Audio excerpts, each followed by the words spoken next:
গণতন্ত্রের স্বার্থে ডিসেম্বরে নির্বাচন চায় বিএনপি, এমন মন্তব্য করেছেন বিএনপির যুগ্ম মহাসচিব ও আমরা বিএনপি পরিবারের উপদেষ্টা শহীদুদ্দিন চৌধুরী অ্যানি। দ্রুত সময়ের মধ্যে শেখ হাসিনার বিচার কাজ দৃশ্যমান করতে হবে বলেও দাবি জানান তিনি। তদন্ত কমিটি করে দ্রুত আহতদের সুচিকিৎসা নিশ্চিত করার আহ্বান জানান তিনি।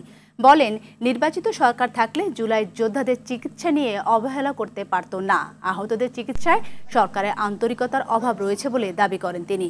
বিষ পান করে চোখ হারানো 4 যুবকের খোঁজ নেওয়া শেষে সোহরাওয়ার্দী হাসপাতালে এসব কথা বলেন তিনি।